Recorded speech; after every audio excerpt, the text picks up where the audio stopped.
कहानी की शुरुआत में हमें समंदर के किनारे एक लड़की को दिखाया जाता है जिसका नाम जेनिफर है। सब उसे प्यार से जैन कहते हैं। जैन अपने दोस्तों के साथ बोट पर थी, पर इनकी बोट तूफान में फंसकर समुद्र में डूब गई, जिस वजह से वह बहकर इस किनारे तक पहुंच गई। पर उसे कुछ नहीं पता कि इस वक्त वह कहां पर है। तभी वह देखती है कि उसका एक साथी समुद्र के किनारे पर है। वह उसे खींचकर पानी से बाहर लाती है। वह बहुत बुरी तरह से जख्मी होता है। जैन उसके जख्म को देखकर जंगल के अंदर उसके लिए पानी लेने जाती है। वहां पर उसे एक नारियल मिलता है, लेकिन नारियल को काटकर उसे पानी निकालने के लिए उसके पास चाकू नहीं है। इसीलिए वो उसे पत्थर से तोड़ने की कोशिश करती है। और जब वो वापस अपने साथी के पास आती है तो वो देखती है कि उसकी मौत हो चुकी होती है, जिससे वो पूरी तरह से टूट जाती है। पर अब तक उसे यह समझ आ चुका है कि यह आइलैंड पूरी तरह से वीराना है। उसके अलावा इस आइलैंड पर कोई नहीं है। अब एक बार फिर से वह जंगल के अंदर जाती है, जहां पर पेड़ पर एक टंगा हुआ उसे बैग दिखता है। वो जोर जोर से आवाजें लगाती है, लेकिन उसे समझ में आ जाता है कि यहाँ पर कोई भी नहीं है। बैग के अलावा यहाँ पर कुछ और भी सामान होता है, जिसमें उसे मेडिसिन भी मिलती है। और जब वो उसमें डेट देखती है तो यह साल 1994 की होती है। वो समझ जाती है कि आज से यहाँ पर कई साल पहले कोई ना कोई आया होगा, जो शायद यहाँ से कभी वापस नहीं गया। अब वह जंगल को और भी सर्च करना शुरू कर देती है। वहां पर उसे गिरा हुआ पेड़ दिखता है, जो बहुत ही मजबूत होता है, जो शायद कई सालों पहले यहाँ पर गिरा था। वो अंदर से पूरी तरह से खोखला होता है। अब रात हो जाती है और चैन पत्तों के नीचे पूरी रात गुजारती है, क्योंकि रात को बारिश हो रही होती है। अगली सुबह वो देखती है कि आइलैंड पर 3 लोगों की कब्र हैं। इसके बाद वो अपने साथी को वहां पर दफना देती है। साथ ही उसे कुछ समुंदर के किनारे मछलियां भी दिखती हैं, जिनकी बॉडी पर गहरे पंजों के निशान होते हैं, जिस पर यह ध्यान नहीं देती। उसे भूख लगी है, इसलिए वो उन्हीं मछलियों को पकड़कर खा लेती है। जैन को पूरा यकीन है कि यहाँ पर कोई रेस्क्यू हेलीकॉप्टर उन्हें ढूंढता हुआ जरूर आएगा, या पास से कोई शिप गुजरेगी, जिन्हें इशारा करने के बाद वो यहाँ से निकल जाएगी। पूरा दिन इंतजार करने के बाद भी यहाँ आसपास कोई नहीं आता, और रात को जैन एक जगह पर सो जाती है। अगली सुबह जब वह उठती है तो वह देखती है कि उसके दोस्त की लाश को जो उसने दफना दी थी वह वहां से गायब है, जो देखकर जैन पूरी तरह से डर जाती है। वह समझ जाती है कि इस आइलैंड पर कोई ना कोई खतरनाक जानवर है, और अब उस जानवर का सामना करने के लिए वह एक लकड़ी को आगे से शार्प करती है, ताकि रात को जब भी वह उसके आसपास आए तो बस लकड़ी के अतिरथी उस पर हमला कर सके। रात होने पर वह उस जानवर का इंतजार करती है, क्योंकि इसके अलावा उसके पास कोई रास्ता नहीं है। पूरी रात गुजर जाती है, लेकिन वह जाना जानवर नहीं आता। अगली सुबह उठकर देखती है कि समुद्र में कुछ तैर रहा है।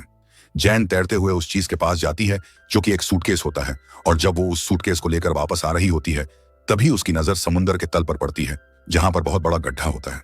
पर जैन उस गड्ढे पर ज्यादा ध्यान नहीं देती। जब वो सूटकेस खोलती है तो उसके अंदर जूते, कपड़े और कुछ तस्वीरें होती हैं। वो कपड़े और जूते पहन लेती है। अब रात होने पर वह आग जलाकर बैठ जाती है। उसके दिल में डर है कि कहीं वो जानवर उस पर हमला ना कर दे। तभी उसे हेलीकॉप्टर की आवाज आती। वो भागकर बाहर जाती है और फ्लेयर गन चलाती है। पर जैन की किस्मत अच्छी नहीं होती। हेलीकॉप्टर का जो पायलट होता है वह रोशनी को देख नहीं पाता और वहां से चला जाता है। फ्लेयर गन की रोशनी में उसे समुद्र में एक बहुत बड़ा साया दिखता है, तो वो समझ जाती है कि यह वही जानवर है जो उसके दोस्त की बॉडी को निकाल कर ले गया, और अब वो उसे भी मार देगा। वो भागकर जंगल के अंदर चली जाती है और एक जगह चुपचाप बैठ जाती है। वो मनस्टर कई बार उसके आसपास से गुजरता है, लेकिन वह पूरी तरह से चुप होती है, इसीलिए उसे मनस्टर नहीं देख पाता और पानी में वापस चला जाता है। जैन को समझ में आ जाता है कि मनस्टर जंगल में नहीं बल्कि पानी में रहता है। अब तक कुछ ऐसा लगता था कि जंगल में कोई मनस्टर, कोई खतरनाक जानवर है जो उसकी जान के लिए खतरा है।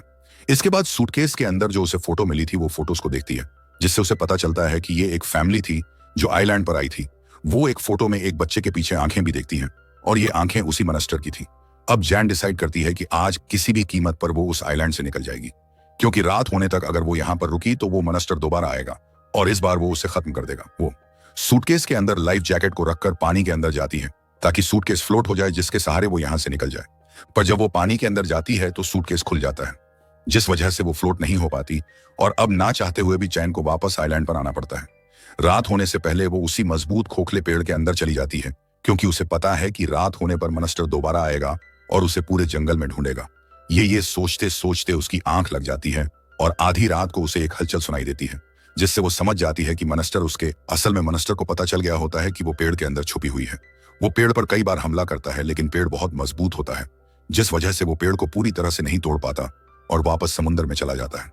अगली सुबह जब वो बाहर आती है तो वो देखती है कि उस मनस्टर ने पेड़ को बहुत नुकसान पहुंचाया है। दरअसल अब तक उसे पता चल चुका होता है कि मनस्टर सिर्फ रात को आता है, वो दिन में कभी पानी से बाहर नहीं आता। और अब जैन के दिमाग में एक आइडिया आता है। वो समंदर से एक बहुत बड़ी मछली पकड़ती है, पेड़ पर लटका देती है, ताकि रात को जब मनस्टर आए तो मछली को लेकर यहाँ से चला जाए। और रात होने पर ऐसा ही होता है। वो छुपकर देखती रहती है, और तभी वहां पर मनस्टर आता है, जो मछली को लेकर यहाँ से चला जाता है। जैन पहली बार उस मॉन्स्टर को साफ साफ देख पाती है, जो कि बहुत ही खतरनाक होता है। और अब जब वो मॉन्स्टर जा रहा होता है तभी हेलीकॉप्टर की आवाज आती है। पर जैन चाहकर भी बाहर नहीं निकल सकती, क्योंकि अगर वो बाहर आई तो मॉन्स्टर उसे मार देगा और इस तरह से उसे छुपकर ही रहना पड़ता है। अगली सुबह जैन अपने लिए रात को सोने के लिए पेड़ के ऊपर बिस्तर लगाने का इंतजाम करती है, क्योंकि उसने मॉन्स्टर की हाइट को देख लिया था। वो अपने लिए ऊपर बिस्तर लगा देती है। आज उसे यहाँ पर पूरे 7 दिन और 7 रातें हो चुकी हैं। ये उसकी 8वीं रात होती है और जब वो रात को सो रही होती है तब इस समंदर से निकलकर एक बार फिर से मॉन्स्टर आ जाता है, जो जैन के ऊपर हमला कर देता है। वो ऊपर से नीचे गिर जाती है और समुंदर की तरफ भागती है, लेकिन वो मॉन्स्टर उसका पीछा करते हुए उसके सामने आ जाता है। जैन ने जो लकड़ी का भाला बनाया था, जिस लकड़ी को उसने आगे से शार्प किया था, उससे वो मॉन्स्टर पर हमला कर देती है, जिससे मॉन्स्टर जख्मी हो जाता है। वो जैन को अपने से दूर फेंकता है और पानी में चला जाता है। जैन भी भागकर जंगल के अंदर आकर पेड़ के ऊपर चढ़ जाती है। पूरी रात वो ऊपर ही गुजारती है और अगली सुबह वो समंदर के किनारे आती है। तभी समंदर में उसे एक राफ्ट दिखती है, जो देखकर वो बहुत खुश हो जाती है। दरअसल इसमें उसका बॉयफ्रेंड और उसकी एक फ्रेंड है, जो उसी के साथ उसी बोट पर थी जो समुंदर में डूब गई थी। पर यह दोनों पिछले 7-8 दिनों से इसी राफ्ट पर फंसे हुए हैं और अब यह जैन को देखकर किनारे पर आ जाते हैं। जैन अपने बॉयफ्रेंड से मिलकर बहुत खुश होती है। अपने बॉयफ्रेंड एवं फ्रेंड के लिए मछलियां पकाती है। जैन इन दोनों को सब कुछ बताती है कि यह आइलैंड कितना खतरनाक है, कैसे हर रात को समंदर के अंदर से एक मॉन्स्टर इस आइलैंड पर आता है और जो भी जिंदा चीज उसे दिखती है उसे खींचकर वो समंदर के अंदर ले जाता है। उसका बॉयफ्रेंड और उसकी फ्रेंड उस पर यकीन नहीं करते। जैन दोनों से कहती है कि हमारा एक साथी पहले मारा जा चुका है, हमें पानी में वापस जाना होगा। रात होने से पहले हम यहां से नहीं निकले तो मॉन्स्टर आकर सबको मार देगा। पर जो उसकी फ्रेंड होती है वो कहती है कि पिछले 8 दिनों से हम पानी में फंसे हुए हैं और अब मैं दोबारा उस पानी में वापस नहीं जाना चाहती। जैन अपने बॉयफ्रेंड को समझाने की कोशिश करती है, लेकिन वो भी उसकी बात नहीं मानता। लेकिन जैन ने डिसाइड कर लिया होता है कि जब भी उसे मौका मिलेगा वो उनकी राफ्ट लेकर यहां से निकल जाएगी। और एक बार उसे मौका मिल भी जाता है, वो उनकी राफ्ट में बैठ जाती है, पर उसका बॉयफ्रेंड और उसकी फ्रेंड उसे देख लेते हैं। इससे पहले कि वो वहां से निकल पाती तब तक ये दोनों के दोनों उसे पकड़ लेते हैं। जैन पूरी तरह से बेकाबू होती है, इसीलिए उसकी फ्रेंड उस पर हमला करती है, जिससे वह बेहोश हो जाती है। और जब उसे होश आता है तो वो देखती है कि उसके हाथ और पैर बंधे हुए हैं। वो कहती है कि मेरे हाथ पैर खोल दो, रात हो चुकी है, वो मॉन्स्टर किसी भी वक्त यहाँ पर आ सकता है। उसका बॉयफ्रेंड बोलता है कि मैंने पूरे जंगल में देखा है, यहाँ पर किसी का कोई निशान नहीं है, ना ही यहाँ पर कोई मॉन्स्टर या जानवर है। वो कहती है कि वो मॉन्स्टर जंगल से नहीं बल्कि पानी से आता है। जैन की बातों से उसकी दोस्त परेशान होकर समुंदर के किनारे चली जाती है। जैन का बॉयफ्रेंड उसके पास ही होता है और कहता है कि तुमने हमें धोखा दिया। और तभी उसे अपनी फ्रेंड की चीखने की आवाज सुनाई देती है। वो जलती हुई लकड़ी लेकर समुंदर के किनारे जाता है, जहां पर सच में उसके सामने मॉन्स्टर होता है, जो उसे उठाकर कहीं दूर फेंक देता है। वहीं जैन अपने आप को आजाद करके अपने दोस्त को बचाने के लिए समुंदर के किनारे भागती है, पर अब बहुत देर हो चुकी है। मॉन्स्टर ने उसकी फ्रेंड को मार दिया होता है। इसके बाद वो मॉन्स्टर उसके बॉयफ्रेंड पर भी हमला करता है, पर जैन अपने बॉयफ्रेंड को लेकर जंगल के अंदर आ जाती है, जहां ये पेड़ के ऊपर और पूरी रात गुजारते हैं। जैन का बॉयफ्रेंड अब बहुत बुरी तरह से डर चुका है। उसे समझ में आ चुका है कि जैन ने जो कुछ भी कहा था वो सब कुछ सच था और अब वो भी इस आइलैंड से निकलना चाहता है। इसलिए खाने के लिए वो बहुत सारी मछलियां जमा करते हैं, जिसके बाद ये खाने का और पीने का सारा सामान राफ्ट के अंदर रखते हैं और रात होने से पहले यहां से निकल जाते हैं। लेकिन आज पहली बार समंदर के नीचे से वो मॉन्स्टर इनकी राफ्ट के ऊपर हमला करता है और जैन को पकड़कर समुंदर की गहराइयों में उसे बहुत बड़े हॉल के अंदर ले जाना शुरू कर देता है, जिसमें हर चीज समाम आ जाती है। जैन के पास यहाँ पर एक छोटा सा चाकू भी होता है, जो उसने उसके बॉयफ्रेंड के सामान से लिया था। वो चाकू से उस मॉन्स्टर पर हमला करती है, जिससे वो जख्मी हो जाता है। और अब जैन का बॉयफ्रेंड भी लकड़ी का भाला लेकर नीचे आ जाता है। वो उस भाले से उस पर हमला करता है। मॉन्स्टर उसे पकड़कर होल के अंदर ले जाता है और इस तरह से जैन अपनी बॉयफ्रेंड को खो देती है। पर जैन किसी तरह से बचकर आइलैंड पर वापस आ जाती है। अपने बॉयफ्रेंड की मौत से वो पूरी तरह से टूट चुकी है। उसने अपने सभी दोस्तों को, बॉयफ्रेंड को, सबको खो दिया। उसके पास एक डायरी होती है, मॉन्स्टर के बारे में सब कुछ लिखती है, ताकि कभी कोई यहाँ पर आए तो उससे पहले से पता हो कि रात होने पर यहाँ क्या होता है। इसके बाद जैन बहुत सारी सूखी लकड़ियां और पत्तियों से एक बहुत बड़ा सर्कल बनाती है। वो एक लकड़ी से एक बार फिर से अपने लिए हथियार बनाती है, ताकि रात होने पर जब मॉन्स्टर आए तो वो उसका सामना करे। और अब रात हो जाती है। वो मॉन्स्टर एक बार फिर से समुंदर से बाहर निकलता है।